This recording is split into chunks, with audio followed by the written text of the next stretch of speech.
Hello everyone, welcome back to my Redstone tutorial. So today we're going to be doing a lot of stuff. One of the main things is gates, but I'm also going to be covering a few things I missed last episode. So here we go. Okay, so we're going to start with this. So I'm just showing redstone can go up and down blocks. You probably saw this last episode when I had the thing going over the other line. You might not know what I'm talking about even, but so it's very easy. You just place it on this block and then place it on that block and it'll automatically connect. But if you place a block over, then it won't connect unless it's a non-solid block, for example, glass or glowstone. If you don't know what a non-solid block is, then there are two types of blocks, non-solid and solid. It's not like a main thing, a main difference between them. It's just there are a bunch of things, and for example, that's one of them. So yeah, so if glass is there, it doesn't. If glowstone is there, it visually disconnects, but it'll still go up or down.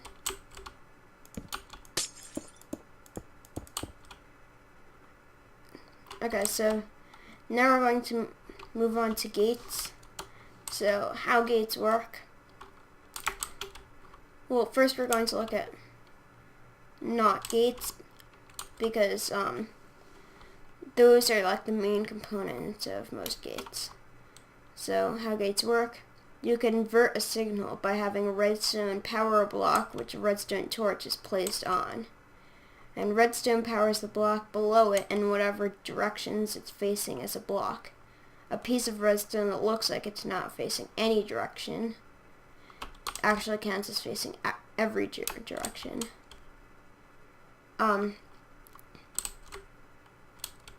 Also, redstone is different when powering blocks in one way. A piece of redstone next to a block getting powered by another piece of redstone will not get powered. So right now this might seem confusing, but basically what this is saying is this redstone is powering all of the wooden blocks here. Even though it looks like it's not facing any direction, it's actually facing every direction, so it powers these blocks. But when redstone powers blocks, any redstone next to a block that's getting powered doesn't get powered, but lamps and every other thing does. So, as you can see, when this is powered, it powers all of these blocks, but the redstone doesn't get powered while the lamps and the repeater does. And this will power all of the wooden blocks again. And also, what I was saying before about inverting a signal, this is the basic NOT gate, and it's the main key to other gates. So this is the input, and that is the output. And this is on when this is off, but when this is on, this is off. So how this works is, as you can see if I place one on there, if a block is getting powered, any redstone torches on it will turn off. Visually placed on the block. So for example, this won't work if I put it on here, because it's not placed on the block. As you can see, it doesn't turn off or on. Well, it's always on. So next gate we're going to look at is the AND gate. So there's two inputs, obviously. So it'll only turn on when both of them are on. So as you can see, it's off when none are on. And when I turn one on, still off. When I turn the other one, still off. But when I turn them both on, that's on. So basically how this works is, obviously both of these torches will have to get turned off or in order for this redstone to turn off, or else one of the torches will be powering the redstone. So in order to get them off, you have to power the blocks that the redstone torches are on by flipping the levers. And then you're obviously not going to want an off signal, so you have to invert it again after. So this redstone will power the block it's below it, because the redstone always does that. And then this is the output. So next gate is the NAND gate. So this is the opposite of the AND gate. It'll only turn off when both of these are on. So as you can see, it's on when none of them are on. I turn one on, still on. I'm going to turn the other one on, still on, but when they're both on, then that turns off. So obviously, this part works the same, but it doesn't get inverted at the end, so it's just like the opposite of the AND gate. Whenever there's an N added to a gate, it just means it gets inverted at the end, because it's the opposite. So this is the OR gate. So I just, whoa, that was glitchy. So when none of them are on, it's off, but any other combination, it's on. So this, it's on, and it's being very glitchy though. I'll put a lamp here so you can see better, because it keeps glitching and looking like it's on when it's off. So when none are on, then that's on. I mean off. When one's on, that's on. When the other one's on,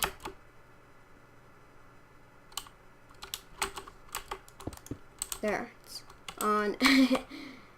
I guess 1.5 is very glitchy. I had to update that, but yeah. And when both of them are on, it's still on. Okay, so you put repeaters there to avoid backflow, and I'll show you what I mean by backflow, and this is the output. So I have a few examples here. So I have an example without backflow. So when I turn this one on, then these two lamps are on. And if I have this one on, then those two lamps are on. So basically, each lever will flick the lamp on its side, and if either lever is on, then this lamp will turn on. But here, since there is backflow, whenever at least one's on, everything will turn on. But backflow wouldn't matter either if, well, one thing, you might already have repeaters, like before here, or it might be like a long way until it actually powers something, so it wouldn't even reach to this one, and that one wouldn't reach that one. So that's one way it wouldn't matter. Or if there is nothing that they individually power and they just both power this one thing. Okay, so the next gate is the NOR gate.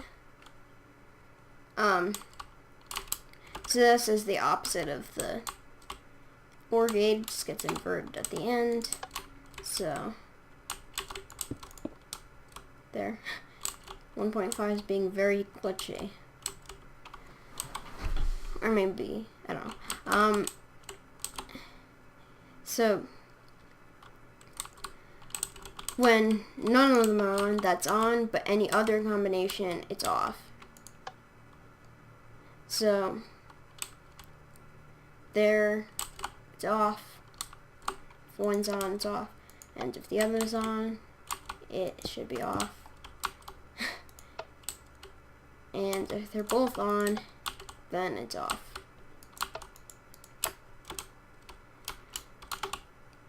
Okay, so this is the XOR gate. I'm not sure if that's actually how it's supposed to pronounce, or it's like XOR gate, I don't know. So this one's a bit more complicated. So this one, for this one, when either one or the other's on, then the output's on. But if they're either both on or both off, then the output's off. So basically, if none of them are on, that's off. One's on, the other's on. But then the difference between this and an OR gate is if they're both on, then the output is off.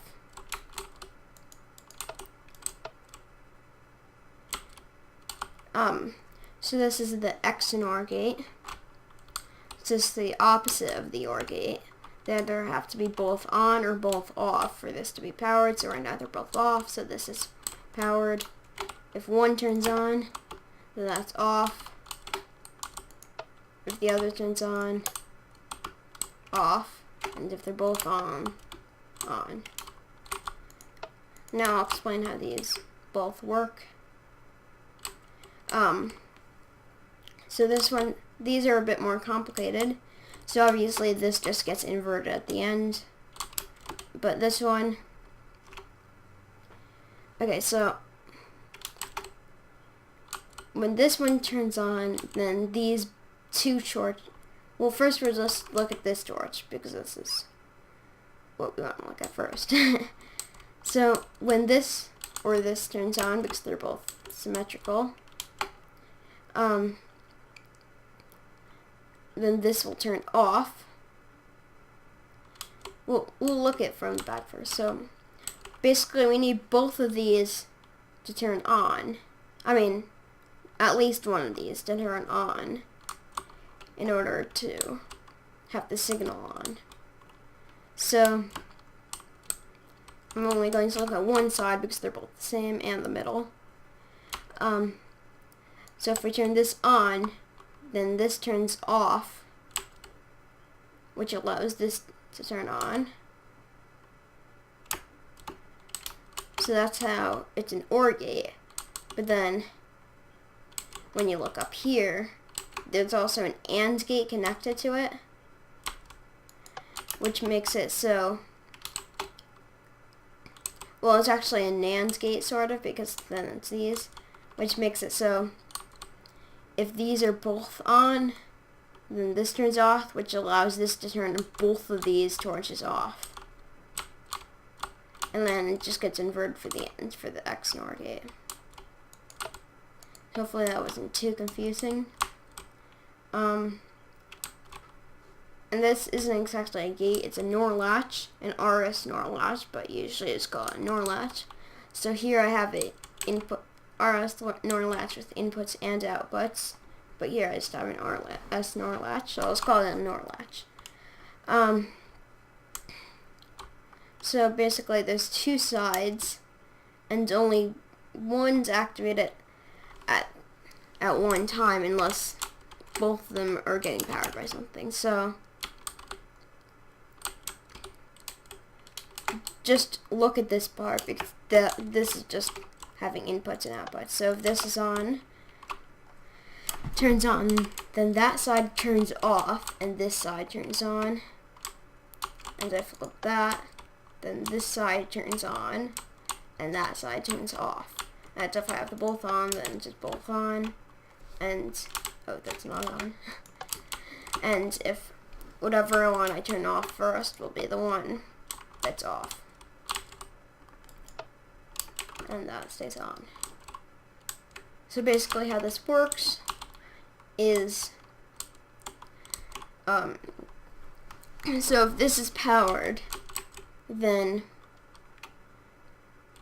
this side will get powered and this will remain off until this side gets powered, because once this is powered, it'll turn this torch off and allow this torch to be on, and it'll stay, and this side will stay off because this is powering this torch. Or the torch is getting powered by the block that this is on. So yeah. Might be a bit confusing at first, but like how it works, but now I just know it does work. You don't have to know how it works. So now I'm going to show you a vertical redstone, sort of. So, glowstone and upside down half slabs of any kind are the only non-solid blocks that redstone can be placed on, and therefore you can have vertical redstone using one of these blocks. Due to them being non-solid, this only works going up, not down. It's just a weird glitch, they can't go down. So if I have this there, it's getting visually messed up. If that flipped, then this appears on, as you can see. But if I have this flipped, it can't go down, so it is kind of dumb. It just stops the signal there. It's just a weird thing with this being non-solid. And the same with upside down half slabs. On. But going down, it's off. It's not actually on. You can tell if it's actually on or not by the particles. And you can have even smaller vertical redstone using torches, but this has a delay because when torches get inverted, it takes like 1/10 of a second for them to get inverted. So as you can see, it has a small delay. You can sort of see them change after I already flipped the lever. And you have to make sure, you have to have this off, and you have to make sure that when you have the output, it's on and off torch. And the output can either have a torch and then this connected to it, or it can have this above, which is kind of a way, like so. So this won't be like inverted. You can just have this there. Or you can have an on torch and just invert it afterward. But that has more of a delay. And this still doesn't work going down because torches don't power the block below it. They only power the block above.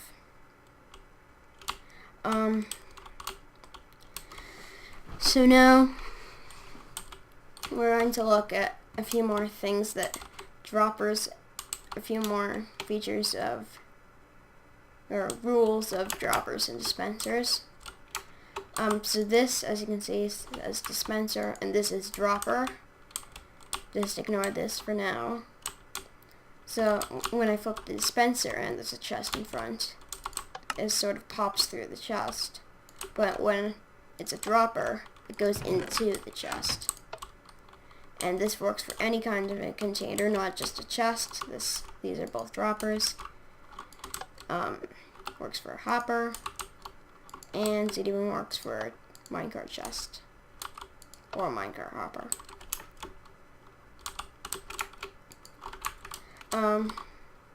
So now we're going to look at things pistons can't move, and I have two pistons just to show you that it doesn't work for sticky and non-sticky. regular pistons. So these will both get powered because this torch powers that block. Well, it powers that block is redstone signal, not actual block. So that gets powered, and it powers this block, and this piston is next to the block. So,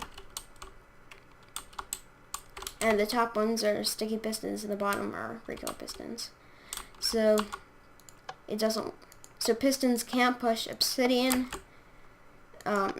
bedrock, or any type of container, anything that has storage. They can store things. So furnaces don't work, chests don't work, but like this does. So now we're going to look at like more efficient redstone lines. I was trying to do this thing, but it didn't really work. So this is the most efficient redstone line that you can have. So basically, the redstone will power this block, and then this repeater picks up the power, and then it powers this block, which then powers this redstone at level 15 again. So if you just had a repeater here, then this would be 15. So it would kind of be a bit behind, so therefore, it'll have less delay, plus it uses less redstone, since you don't have to have redstone here where the blocks are, and so on. But this doesn't work, because when redstone powers the block, any redstone next to the block won't get powered. Only items like lamps will, for example.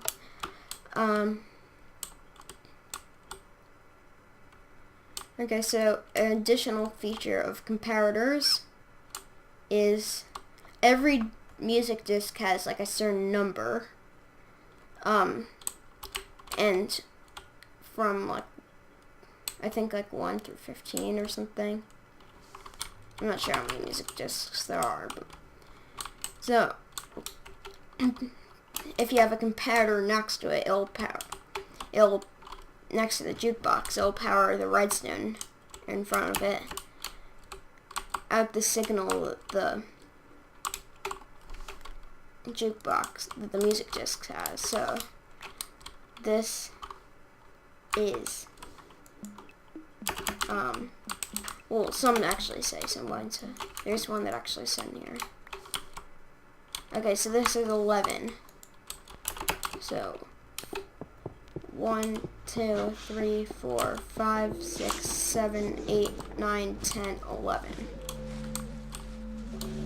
So yeah.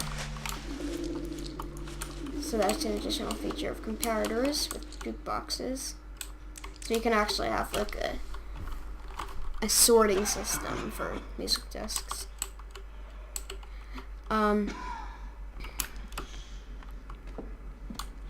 So we're going to look at redstone again, look at all the directions it can face.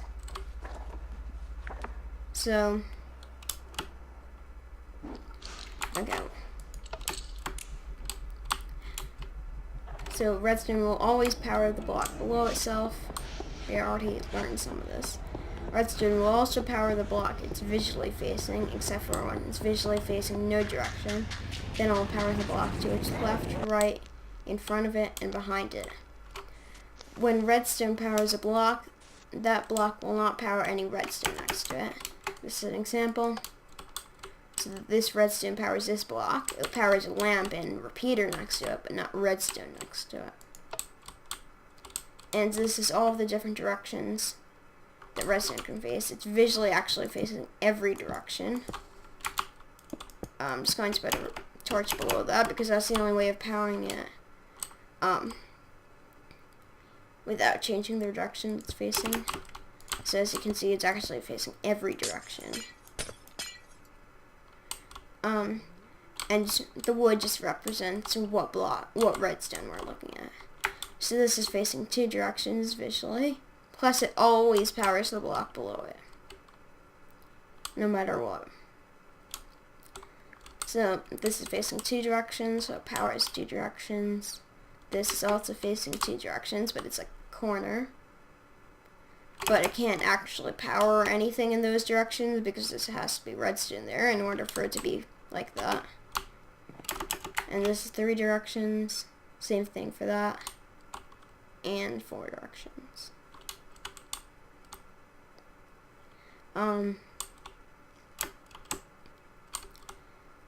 So, yeah. So the last thing we're going to look at is clocks. So basically, there are different numbers of clocks, and it has to be an odd number. Otherwise, it'll sort of turn into a NOR latch, because a NOR latch is like a 2 o'clock, sort of.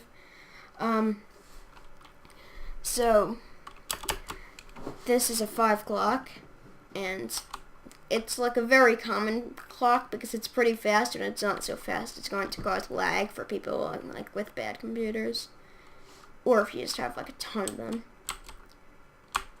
So basically how it works is since redstone, when torches get inverted, since it takes 1/10 of a second to do so, like since when it's a larger number clock, it's bigger. The number represents how many torches are in it. So since there's a delay, it takes, if it's bigger, it takes longer for that to get all the way around the place. And this is 7 o'clock. As you can see, it's a bit slower than this. And you get the idea, so we're not going to go to 9 o'clock or anything. So this is a 3 o'clock, but it goes too fast. You'll be able to see this more with a 1 o'clock, but it burns out sometimes. But there is a way of getting around that. If you have more than one and just connect them both with like the same output, so it's at the same time, then when one burns out, the other one will be going, usually. This is a 1 o'clock that's too fast, so it just burns out, but you can have 4 torches, so when one burns out, the other one's going, or another one's going. So basically this torch powers the block above that, because torches do that, and there's redstone next to that block, so it goes all the way down here. So that's all for today. Next episode we'll actually start working on some sort of redstone project, and things will start making a bit more sense probably. Because a lot of things when doing redstone, you actually don't even use them. For example, when I was making this, I didn't even know how to make an XOR or XNOR gate. I had to look it up, because like I never used those when doing redstone, so plus still just kind of learn it. But I'm going to end the episode here. Well, so anyway, bye.